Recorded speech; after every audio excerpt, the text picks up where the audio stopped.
నమస్తే, welcome to reality check. ప్రస్తుతం మనతో పాటు ఉన్నారు కాంగ్రెస్ సీనియర్ నేత తులసిరెడ్డి గారు. సార్ నమస్తే అండి.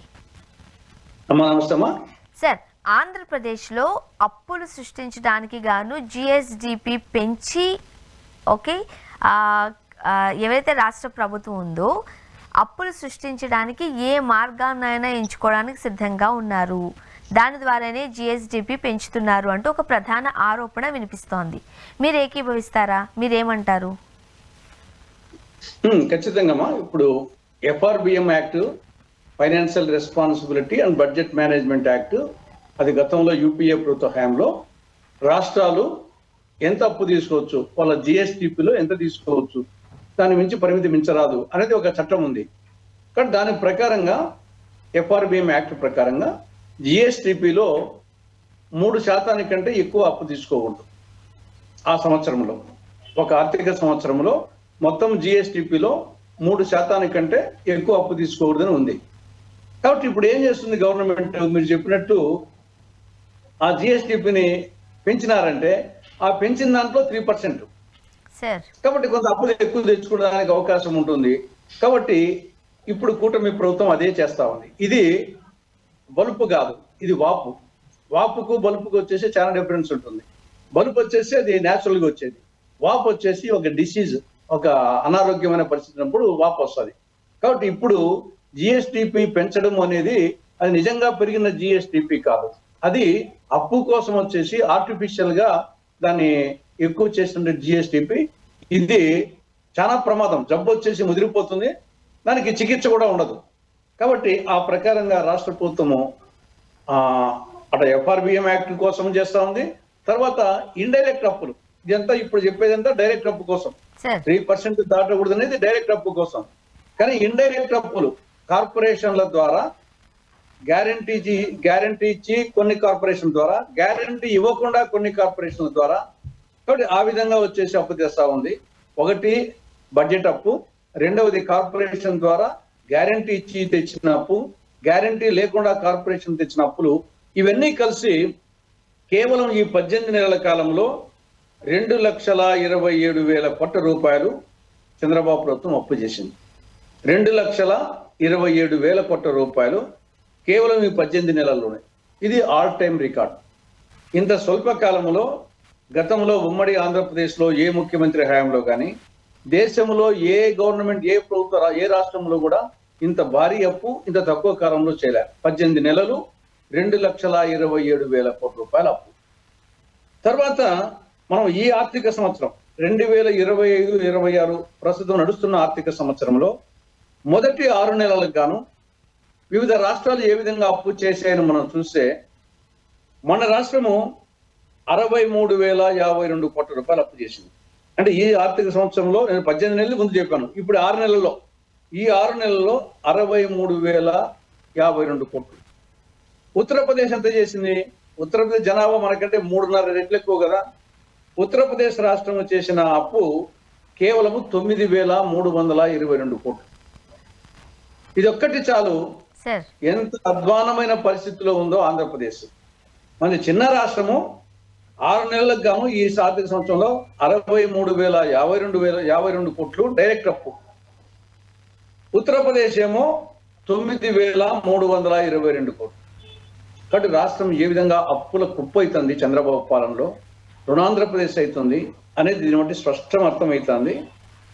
ఇవి కాక మళ్ళా రాజధానికి విభజన చట్టం ప్రకారము సెక్షన్ 94 సబ్సెక్షన్ 3 ప్రకారము రాజధానిలో అటు రాజ్భవన్, సచివాలయం, అసెంబ్లీ, కౌన్సిల్ భవనం, హైకోర్టు, మౌలిక సదుపాయాలకు కేంద్రం నుండి గ్రాంట్ తేవాలి.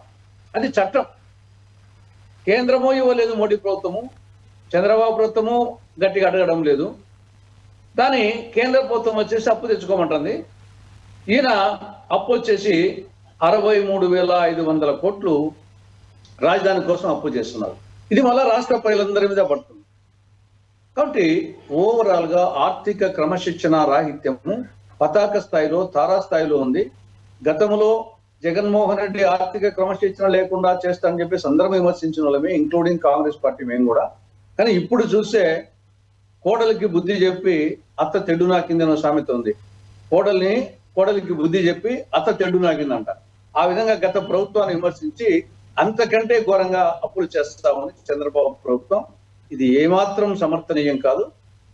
ఇది రాబోయే రోజుల్లో వడ్డీ కట్టేదానికి కూడా డబ్బు లేక, ఉద్యోగస్తులకు జీతాలు ఇచ్చేదానికి డబ్బు ఉండదు, సంక్షేమ పథకాలకు డబ్బు ఉండదు. ఆల్రెడీ ఉద్యోగులకు ఇన్నాళ్ళేదో సరిపోయింది, ఇంకా జీతాలు ఇంతకుముందు ప్రతి నెల 1వ తారీఖున ఇస్తామని ఘనంగా చెప్పుకునే వాళ్ళు, అప్పుడే స్టార్ట్ అయింది, ఇవ్వలేకపోతున్నారు. ఇది ఇంకా రాను ఇంకా ఎక్కువ అయిపోతుంది. ఇంకా మిగతా సూపర్ 6 హామీలు అనేకం అమలు చేయాలా, ఆడబిడ్డ నిధి కానీ, 50 ఏళ్ళకే పెన్షన్, నిరుద్యోగ భృతి, ఇవన్నీ చేస్తే గన ఇంకా ఉద్యోగస్తులకు గతంలో ఏ విధంగా 15 రోజులు 20 రోజులు ఇన్స్టాల్మెంట్స్ గా జీతాలు ఇచ్చారో ఆ పరిస్థితి ఈ ప్రభుత్వానికి వస్తుంది. ఇప్పుడు ఈ జిఎస్డిపి పెంచుతున్నారు, కేంద్రం పన్నుల్లో షేర్ తగ్గుతోంది, గ్రాంట్స్ కూడా రావడం లేదు. మరో పక్క మనం వింటూనే ఉన్నాము, లేని ఇమేజ్ని సృష్టించి గొప్పలుగా పోతోంది ఆంధ్రప్రదేశ్, కాదంటారా? ఖచ్చితంగా మనము పల్లెల్లో కొన్ని కుటుంబాలు ఉంటాయి. కొన్ని కుటుంబాలు వచ్చేసి హెచ్చులు పోయి వచ్చేసి ఆడంబరాలు, అట్టహాసాలు, ఇంట్లో బ్రహ్మాండంగా ఫంక్షన్ చేస్తూ ఉంటారు. కేశఖండన మహోత్సవం అని రకరకాల ఉత్సవాలు చేసి ఏమో చాలా బాగున్నారేమో నిజంగానే పక్కలు వచ్చేసి వాళ్ళ దర్బారు చూసి అనుకుంటారు. కానీ చివరికి ఒకనొక సందర్భం వచ్చేకల్లా ఇంకా అప్పు పుట్టదు ఎక్కడ. ఇంకా ఏముంది, అప్పుడు వచ్చేసి తెల్లవారుజామునే ఐపీ పెట్టేసి తెల్లవారుజామునే ఇంటిల్లిపాది మొత్తం నెత్తిన గుడ్డ వేసుకొని కనిపించకుండా ఊరెళ్ళిపోయే పరిస్థితి వస్తుంది. ఇది ఏ కుటుంబాలకు, వ్యక్తులకు ఏ విధంగా జరుగుతుందో అదే విధంగా రాష్ట్ర ప్రభుత్వం కూడా హెచ్చులకు పోయి విపరీతమైన ఖర్చు, విమానాల ఖర్చు, హెలికాప్టర్ల ఖర్చు, అట్టహాసాలు, ఆడంబరాలు, ఆ మీటింగ్ అని ఈ మీటింగ్ అని, అది ఏదో వచ్చేసి ఒక హైప్ క్రియేట్ చేస్తా ఉంది. అది ఇవన్నీ మేడి పండు చూడ మేలిమయ్యుండు, పొట్ట విప్పి చూడ పురుగులుండని ఎప్పుడో చెప్పాడు. కాబట్టి ఇవన్నీ పై మెరుగులన్నీ ఇవన్నీ ఎన్నాళ్ళు కాపాడుతాయి ప్రభుత్వాన్ని. కాబట్టి కూటమి ప్రభుత్వము పోతున్నటువంటి ఆర్థిక మార్గం వచ్చేసి ఏమాత్రం సమర్థనమైనటువంటి మార్గంలో పోవడం లేదు. సరే, ఇప్పుడు ఒక కుటుంబం అలా పోయిందంటే ఆ కుటుంబం తర్వాత ఎదుర్కొనే పరిస్థితులు మనం చూస్తూనే ఉంటాం. ఇప్పుడు రాష్ట్రం గొప్పలకి పోయి ఇలా చేయడం వల్ల ఇప్పటికే ఆంధ్రప్రదేశ్ అనేది ఒక ఇన్ఫెంట్ బేబీ, అది ఇంత అంటే గొప్పలకు పోయి లేని ఆడంబరాలు చూపిస్తే రేపు పొద్దుట ఆంధ్రప్రదేశ్ పరిస్థితి ఏంటి? మొన్నటి వరకు మరో శ్రీలంక కాబోతోందా, మరో శ్రీలంకను చేసేస్తున్నది గవర్నమెంట్ అన్నారు కదా, మరి ఇప్పుడు వీళ్ళు ఏం చేస్తున్నారు? కూటమి సభ్యులు ఏమనాలి? అంతకంటే అధ్వానంగా శ్రీలంక కంటే, ఆఫ్ఘనిస్తాన్ కంటే, సూడాన్ కంటే, సొమాలియా కంటే దిగజారిన పరిస్థితికి పోతుంది. ఇవన్నీ అందుకే మన పెద్దోళ్ళు ఎప్పుడో చెప్పారు, మంచం ఉన్నంత వరకే కాళ్ళు చాంపుకో, మంచం ఉన్నంత వరకే కాళ్ళు చాంపుకోవాలా. మంచానికి మించి కాళ్ళు వస్తే ఆ పక్క ఈ పక్క తోలుకుంటుంటాయి, నిద్రాభంగం అవుతా ఉంటాం. సేమ్ ఇది కూడా మన దగ్గర ఆర్థిక పరిస్థితి ఏమి, మన పెద్దోళ్ళు ఎప్పుడో చెప్పారు, మింగ మెతుకు లేదు మీసాలకు సంపంగి నూనె అని. మింగ మెతుకు లేదు, మీసాలకు మాత్రము సంపంగి నూనె పెడతాడంటావు ఆయన. ఆ విధంగా పరిస్థితి ఉంది రాష్ట్ర ఆర్థిక పరిస్థితి. హెచ్చులు మాత్రం ఎక్కువ, లోపలంతా లొట్ట. నెత్తి బీరకాయలో నెయ్యి ఉండదు, మైసూరుపాకులో మైసూరు ఉండదు. ఆంధ్రప్రదేశ్ పరిస్థితిలో ఆర్థిక పరిస్థితి కూడా ఆ విధంగా వచ్చేసి నెత్తి బీరకాయలో నెయ్యి ఉండదు, మన పరిస్థితి అలా ఉంది. అండ్ మరీ ముఖ్యంగా కేంద్రం అంటే స్వయంగా కేంద్రం వివరించిన నివేదిక ప్రకారం రాజ్యసభలోనే వెల్లడించారు, నిరుద్యోగస్తుల్లో ఏపీ మొదటి స్థానంలో ఉంది. ఎలా చూడాలి సార్? యువతకు ఉద్యోగాలు ఎక్కడి నుంచి వస్తాయి? సంపద సృష్టిస్తామన్నారు, ఉద్యోగ కల్పన అన్నారు, ఎంఓయూలు కుదుర్చుకుంటున్నామన్నారు, ఓకే కంపెనీలు వెనంబడి కంపెనీలు వస్తున్నాయి అంటున్నారు, మరి ఏంటి పరిస్థితి? ఇక్కడ కూటమి ప్రభుత్వమే, అక్కడ కూటమి ప్రభుత్వమే. నిజంగా ఇది చెప్పింది నిజమైతే మరి అక్కడ రిఫ్లెక్ట్ కావాలి కదా. సూపర్ 6 పథకాల్లో మొదటి పథకము నిరుద్యోగ యువత. ఏం చెప్పారు? యువతకు 20 లక్షల ఉద్యోగాలు, నెలకు 3,000 రూపాయలు నిరుద్యోగం. అటు ఉద్యోగాలు కల్పిస్తాము, ఆ ఉద్యోగం వచ్చేంత వరకు నెలకు 3,000 నిరుద్యోగ వృత్తి. మీరు చెప్పిన ప్రకారంగా ఉద్యోగాలు తీసుకుంటే కేంద్ర ప్రభుత్వం నిన్న రాజ్యసభలో వచ్చేసి లిఖితపూర్వకంగా ఇచ్చిన సమాధానము, ఈ యొక్క నిరుద్యోగం వచ్చేసి జాతీయ స్థాయిలో నిరుద్యోగిత రేటు 5.2% జాతీయ స్థాయిలో. కానీ మన రాష్ట్రంలో 8.2%. అందులో పురుషులు 7.2%, స్త్రీలు 10.1%. మన పొరుగు రాష్ట్రాలు తీసుకుంటే తెలంగాణ 5.7%, మనదేమో 8.2%, తెలంగాణ 5.7%, కర్ణాటక 2.8%, తమిళనాడు 5.7%, కేరళ 8%. కేరళ కూడా అంటే మన ఎక్కువగా ఉంది. కానీ దక్షిణాది రాష్ట్రాలతో పోల్చినా నిరుద్యోగ రేటు మన రాష్ట్రంలో ఎక్కువగా ఉంది. లేదొచ్చేసి తెలంగాణతో పోల్చినా ఎక్కువగా ఉంది, మనం విడిపోయిన రాష్ట్రం. దేశంలోని అనేక రాష్ట్రాలతో పోల్చినా ఎక్కువ ఉంది, జాతీయ స్థాయితో పోల్చినా ఎక్కువ ఉంది. కానీ ఇక్కడేమో ఊదరగొట్టేస్తున్నారు. మొత్తం వచ్చేసి విశాఖపట్నానికి ఆ కంపెనీ వచ్చింది, ఈ కంపెనీ వచ్చింది, మొత్తము ఇన్ని లక్షల కోట్ల పెట్టుబడి, ఇన్ని లక్షల కోట్ల పెట్టుబడులు, ఇన్ని ఉద్యోగాలు, మొత్తము అరచేతిలో వైకుంఠము, అరచేతిలో కైలాసము రెండు చూపిస్తున్నారు. వైకుంఠము కైలాసము. ఇది అహనా పెళ్ళంట సినిమాలో పైన వచ్చేసి ఒక కర్రకు కొన్ని ఏలాడదీసి కింద కోట శ్రీనివాసరావు వచ్చేసి దాన్ని చూసినట్టు కింద వచ్చేసి ఒట్టి పల్లెంలో అన్నం అద్దుకొని తిన్నట్టుగా ఆ విధంగా వచ్చేసి మొత్తము ఈ మీటింగుల మీద మీటింగులు, అవి వచ్చా, కాగ్నిజెంట్ వచ్చా, ఇది వచ్చా అని చెప్పేసి మొత్తం ఊకదంపుడు ఉద్యోగంలో వచ్చేసి అరచేతిలో వైకుంఠం చూపిస్తూ చేస్తా ఉన్నారు. అది ఉద్యోగాలకు సంబంధించి. మరి నిరుద్యోగ రేటు చూస్తే అటు ఉంది. నిరుద్యోగ భృతి మీది సూపర్ 6 హామీల్లో ఫస్ట్ హామీ అది. నిరుద్యోగ యువత ఏమన్నారు? నిరుద్యోగ యువతకు నెలకు 3,000 రూపాయలు. ఇంతవరకు 3 పైసలు ఇవ్వలేదు. ఎన్నెళ్ళైంది? 18 నెలలు. నెలకు 3,000 అంటే 18 నెలలకు ఎంత? 54,000. ఒక్కొక్క నిరుద్యోగికి ఈ 18 నెలల కాలంలో హామీ ఇచ్చిన ప్రకారంగా 54,000 కోట్ల రూపాయలు ఎగ్గుంటుంది ఒక్కొక్క నిరుద్యోగికి. ఆ విధంగా 20 లక్షల మంది. కాబట్టి నిరుద్యోగత తీసుకున్నా అధ్వానంగా ఉంది. అది కేంద్ర ప్రభుత్వమే చెప్పింది. కేంద్రంలో ఉండేది కూటమి ప్రభుత్వమే. ఆ కూటమి ప్రభుత్వంలో తెలుగుదేశం పార్టీ ఉంది. కానీ మీరు చెప్పిందే. ఇక రెండవది వచ్చేసి నిరుద్యోగ భృతి సూపర్ 6 హామీలో ప్రధానమైన హామీ, అది ఇంప్లిమెంట్ చేయలేదు. కాబట్టి ఆ కోణంలో చూసినా ఈ కోణంలో చూసినా అధ్వానమైన పరిస్థితి. అందుకే నిరుద్యోగ యువత వచ్చేసి తీవ్ర ఆగ్రహావేశాలతో ఉన్నారు. మాటలు మాత్రం చెప్తాను గవర్నమెంట్, వృత్తి ఇవ్వలేదు, ఉద్యోగాలు ఇవ్వలేదు అని చెప్పేసి ఆ డిఎస్సి ఒకటి తప్ప ఏం చేసింది ఏం లేదు, అన్ని మాటలు మాత్రమే. అంటే మన జాతీయ సగటు చూస్తేనేమో 5.2, ఏపీ 8.2గా ఉంది. అండ్ మహిళలు అయితే 10.1% ఉన్నారు. అవును, ఎక్కడ సార్ మరి? డబుల్ ఇంజిన్ సర్కార్ అంటున్నారు, సంపద సృష్టి అంటున్నారు, కంపెనీస్ ఏమో క్యూ కడుతున్నాయి అంటున్నారు. ఏంటి ఏపీ పరిస్థితి? మీరు చెప్పినట్లు డబుల్ ఇంజిన్ ప్రకారంగా ఎక్కువ రావాలి కదా. మిగతా రాష్ట్రాల కంటే ఇప్పుడు తెలంగాణలో డబుల్ ఇంజిన్ కాదు, డబుల్ ఇంజిన్ కాదు, కర్ణాటకలో డబుల్ ఇంజిన్ కాదు, తమిళనాడులో డబుల్ ఇంజిన్ కాదు, ఆంధ్రాలోనే డబుల్ ఇంజిన్ ఉండేది. మరి డబుల్ ఇంజిన్ ఉండే రాష్ట్రంలో నిరుద్యోగ రేటు ఎక్కువ ఉండడం ఏంటి? డబుల్ ఇంజిన్ లేని రాష్ట్రాల్లో మనకంటే బెటర్గా ఉండడం ఏంటి?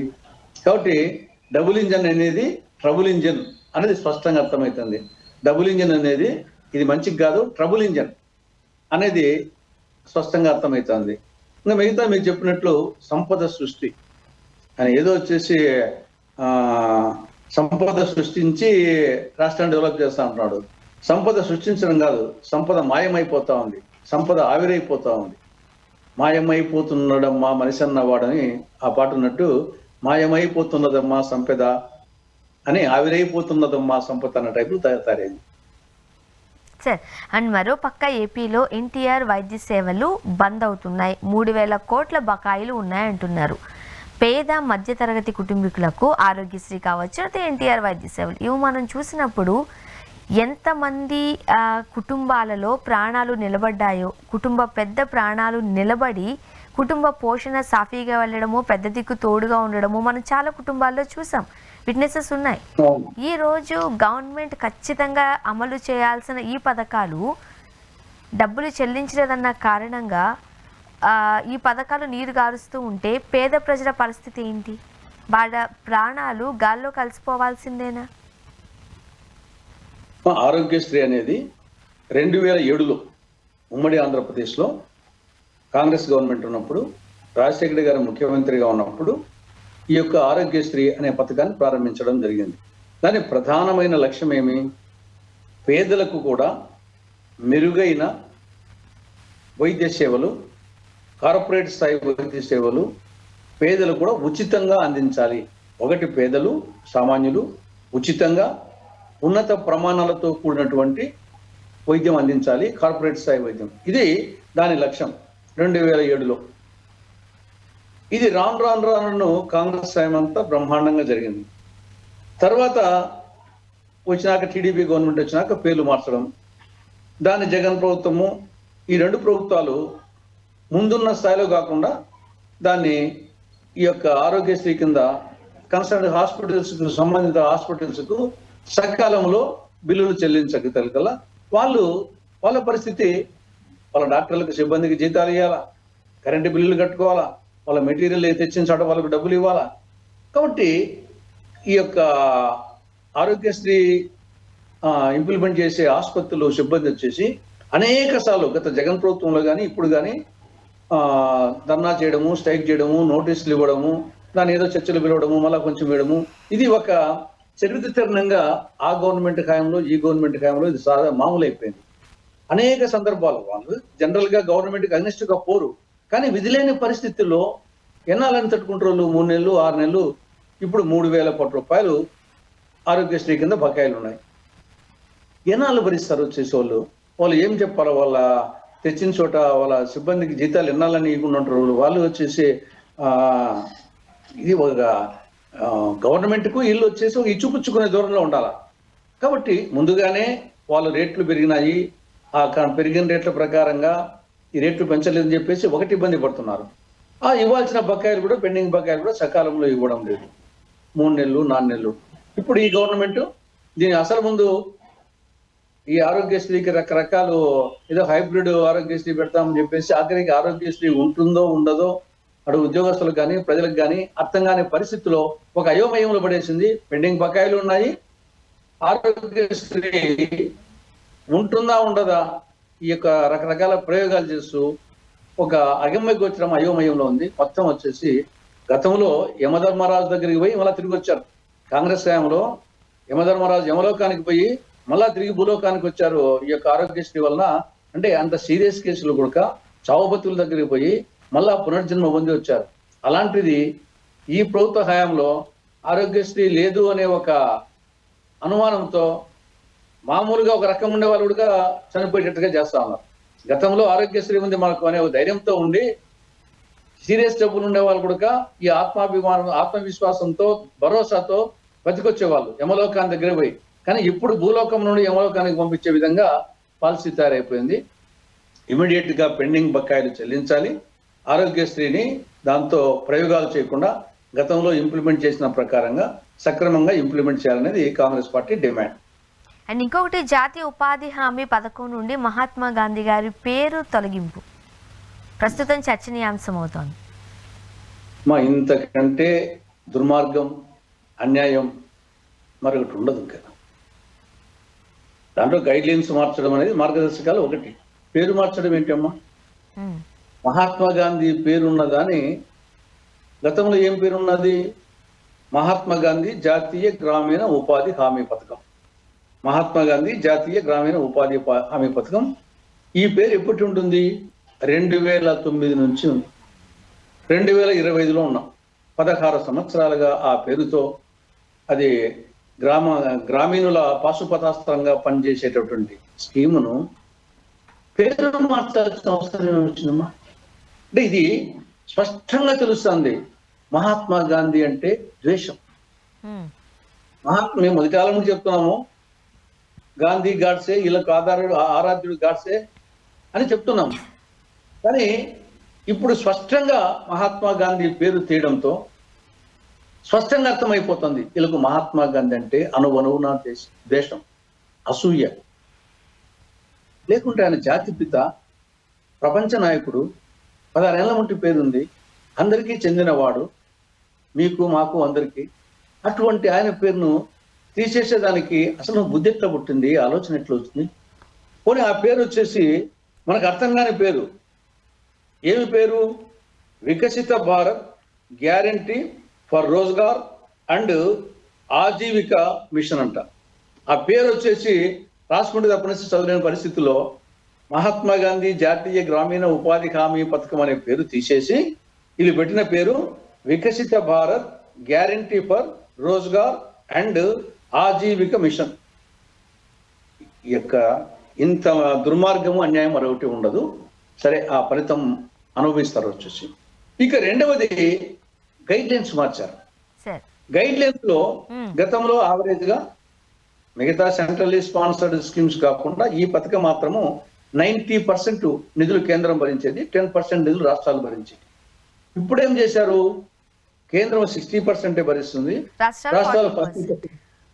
కాబట్టి ఒక్కసారి 10% నుండి 30% పెరిగిందంటే ఇది యాక్చువల్ గా ఈ ఉపాధి హామీ పథకం ద్వారానే గతంలో జగన్మోహన్ రెడ్డి కట్టించిన రైతు భరోసా కేంద్రాలు, ప్రస్తుతం కూటమి ప్రభుత్వంలో ఇచ్చిన గ్రామీణ రోడ్ల మరమ్మతులన్నీ ఈ దీంతో వేసినట్టే. గతంలో జగన్ ప్రభుత్వం యాడ్ చూసినా కొంచెం రైతు భరోసా కేంద్రాలు దర్శనమిస్తుంటాయి. అవన్నీ ఈ మెటీరియల్ కాంపనెంట్ కింద, ఉపాధి హామీ పథకం మెటీరియల్ కాంపనెంట్ కింద కట్టినవన్నీ. అదే విధంగా ఈ కూటమి ప్రభుత్వం వచ్చినాక పవన్ కళ్యాణ్ గారు గొప్పగా చెప్పండి రోడ్లు బాగేసామని. ఆ రోడ్లన్నీ కూడా ఈ యొక్క మరమ్మతులు చేసింది ఈ మెటీరియల్ కాంపనెంట్ తోనే, ఉపాధి హామీ పథకం కింద వచ్చినంతోనే. ఇప్పుడు అప్పుడు 90% వాళ్ళు ఇచ్చేవాళ్ళు, 10% ఇల్లు. ఇప్పుడు 60-40. రాబో రోజుల్లో రాష్ట్రాలకు ఆర్థికంగా పెనుభారం అవుతుంది. ఉపాధి హామీ పథకము అమలు చేయలేవు. రాష్ట్రం వచ్చేసి వాళ్ళు 40% ఇవ్వాలి కదా ముందు. ఎస్పెషల్లీ మన రాష్ట్రానికి ఉపాధి హామీ పథకాన్ని బాగా ఉపయోగించుకునే రాష్ట్రాల్లో మన రాష్ట్రము ఉండేది. ఎందుకంటే 90% తీసుకునే దానికి అవకాశం ఉండేది. ఇప్పుడు 40% కట్టాలి కదా. మన ఆర్థిక పరిస్థితి జీతాలకు ఇచ్చే పరిస్థితి లేదు, అప్పుల్లో ఉన్నాము. కానీ 40% కట్టేది ఉండదు. ఈ 40% కట్టకుంటే ఆ 60% కూడా రాదు. కాబట్టి రాబో రోజుల్లో ఆంధ్రప్రదేశ్ తీవ్రమైనటువంటి ఆర్థిక సంక్షోభంలో పడుతుంది. ఉపాధి హామీ పథకము ఈ యొక్క అనేది ఇంప్లిమెంటేషన్ చాలా కష్టమవుతుంది. మరి చంద్రబాబు నాయుడు గారు కూటమిలో Telugu Desam party part and parcel గా ఉండి ఎస్పెషల్లీ ఆంధ్రప్రదేశ్ కు తీరని నష్టం జరుగుతుంది, ఆర్థికంగా ఇబ్బంది జరుగుతుంది. మరి ఆయన ఏ విధంగా ఏమనలేక ఎందుకున్నాడో ఆశ్చర్యంగా ఉంది. అటు ఫైట్ చేసే తప్ప అటు గాంధీ పేరు మళ్ళా దాంట్లో వచ్చేసి పునరుద్ధరించాలి మహాత్మా గాంధీ పేరు. రెండవది గైడ్ లైన్స్ గతంలో ఉన్నట్టుగానే 90% 10% ఆ యొక్క మార్గదర్శకాలు నిధుల రిలీజ్ వచ్చేసి ఆ ప్రకారంగా ఉండాలని చెప్పేసి కాంగ్రెస్ పార్టీ డిమాండ్ చేస్తాం. అండ్ ఇంకొకటి సార్, ఏపీలో విశాఖ స్టీల్ ప్లాంట్ కి సంబంధించి ఆపరేషన్ విభాగాన్ని ప్రైవేటైజేషన్ కి టెండర్స్ పిలవడం జరిగింది. దీన్ని బట్టి అర్థమవుతోంది ఖచ్చితంగా ప్రైవేటైజేషన్ వైపే కేంద్రం చకచక అడుగులు వేస్తోంది అంటూ. మా విశాఖ ఉక్కు అనేది ఆంధ్రుల హక్కు. ఇది ఆంధ్రుల ఆత్మాభిమానానికి, ఆత్మగౌరవానికి ప్రతీక. ఇది త్యాగాల ఫలితంగా వచ్చింది, ఆషామాషిగా రాలేదు. అది గతంలో కాంగ్రెస్ గవర్నమెంట్ కావచ్చు, త్యాగాల ఫలితంగా వచ్చింది. అటువంటి దాన్ని గతంలో ఉన్న దాన్ని ఇంప్రూవ్ చేయాల్సింది కొనిచ్చి దాని నష్టాల బూచి చూపి ఒక కుక్కను చంపాలంటే పిచ్చి కుక్కని ముద్ర వేసినట్టుగా ఒకదాన్ని ప్రైవేట్ పరం చేయాలంటే అది నష్టాల బాటలో ఉందని చెప్పేసి ఆ ముద్ర వేసేదానికి కేంద్ర ప్రభుత్వము తీవ్రంగా ప్రయత్నం చేస్తూ ఉంది. ఆ నేపథ్యంలోనే ముందు నష్టాలను చూపించేసి వడివడిగా ప్రైవేటైజేషన్ వైపు అడుగులు వేస్తూ ఉంది. మనకు పరిణామ క్రమం చూస్తే 1590 మంది రెగ్యులర్ ఉద్యోగులను విఆర్ఎస్తో ఇంటికి పంపించారు. 1590 మంది రెగ్యులర్ ఉద్యోగులకు విఆర్ఎస్ ఇచ్చి ఇంటికి పంపించారు. 5500 మంది కాంట్రాక్ట్ ఉద్యోగాల నుండి తీసేశారు. తర్వాత ఆలస్యంగా జీతం ఉన్న వాళ్ళకు ఆలస్యంగా జీతాలు ఇస్తున్నారు. దానికి కూడా ముడిపెడుతున్నారు. ఉత్పత్తికి తగిన వేతనాలు, మీరు ఊరికి వేతనాలు ఉరికి రావు, ఆ ఉత్పత్తికి తగిన వేతనాలు అని చెప్పేసి ఒక కండిషన్ పెట్టేశారు. తర్వాత మొన్న 32 విభాగాలను ప్రైవేట్ పరం చేయాలని నిర్ణయించుకున్నారు. అందులో ఒక ప్రధాన ఉత్పత్తి విభాగం SMS 1లో CCD, అది కోల్డ్ చైన్ డిపార్ట్మెంట్, దానికి టెండర్స్ పిలిచారు మొన్న 13వ తారీఖున. 131.33 కోట్లతో దాని టెండర్స్ పిలిచారు. దాంట్లో 450 మంది రెగ్యులర్ ఉద్యోగులు, 230 మంది కాంట్రాక్ట్ ఉద్యోగులు పనిచేస్తున్నారు. కాబట్టి అది ప్రధానమైన ఉత్పత్తి విభాగంలో ప్రధానమైనది వచ్చేసి దాన్నే ప్రైవేట్కి వచ్చేసి టెండర్స్ పిలిచారు మొన్న 13వ తారీఖున. కాబట్టి ఈ పరిణామక్రమం చూస్తుంటే ఒక పాట వస్తుంది, రాను రానంటూనే అనే పాట. లేదు లేదంటూనే ప్రైవేటైజేషన్ లేదు లేదంటూనే కేంద్ర ప్రభుత్వము వడివడిగా విశాఖ ప్రైవేటు వైపు అడుగులు వేస్తూ ఉంది. దాన్ని రాష్ట్ర ప్రభుత్వము గుడ్లప్పగించి చూస్తూ ఉంది. కాబట్టి రాష్ట్ర ప్రభుత్వం వచ్చేసి దాన్ని ప్రైవేటైజేషన్ ఆగకుండా చూడడానికి ప్రయత్నాలు చేయడం లేదు. కేంద్ర ప్రభుత్వము వడివడిగా అడుగులు వేస్తూ ఉంది. ఇది దానికి తోడు పక్కనే మళ్ళా ప్రైవేట్ కంపెనీ మిట్టల్, ఇదేమో ఆల్రెడీ ఉన్నదాని ఎస్టాబ్లిష్ ఉందని దీన్ని వచ్చేసి ముందేమో ప్రైవేట్ పరమ చేయాలని దీన్ని చూస్తున్నారు. పక్కన మిట్టల్ కంపెనీకి వాళ్ళకు ఈ యొక్క క్యాప్టివ్ మైన్స్, మాకు క్యాప్టివ్ మైన్స్ క్రియేట్ చేయ మాకు ఇవ్వండి అని, లేదా సెయిల్ ఆధ్వర్యంలో మమ్మల్ని కలపండి అని చెప్పేసి వీళ్ళు అంటుంటే దానికి క్యాప్టివ్ మైన్స్ ఇవ్వకుండా, సెయిల్లో కలపకుండా, వీళ్ళకు ట్రాన్స్పోర్టేషన్కు రైల్ ర్యాక్స్ ఇవ్వకుండా, తర్వాత ముడిసరుకు వచ్చేసి సకాలంలో సప్లై చేయకుండా అన్నీ చేస్తూ పక్కన ప్రైవేట్ మెటల్ కంపెనీకి క్యాప్టివ్ మైన్స్ ఇవ్వండి అని చెప్పేసి చంద్రబాబు నాయుడు కేంద్ర ప్రభుత్వానికి లేఖ రాస్తున్నాడు. అంటే స్పష్టంగా తెలుస్తా ఉంది, విశాఖ స్టీల్ ప్లాంట్ను ప్రైవేటైజేషన్ చేస్తానికి కేంద్ర ప్రభుత్వం వడివడిగా అడుగులు వేస్తుంది. చంద్రబాబు నాయుడు దానికి పూర్తి సపోర్ట్ ఇస్తున్నారని అర్థమైపోతుంది. దీని పర్యవసానం అనుభవిస్తారు. చూడాలి సార్ ఏం జరగబోతుంది. థ్యాంక్ యూ సో మచ్ అండి, మీ అభిప్రాయాలు పంచుకున్నారు. Thank you sir. ఇది వాళ్ళ రియాలిటీ చెక్. Stay tuned.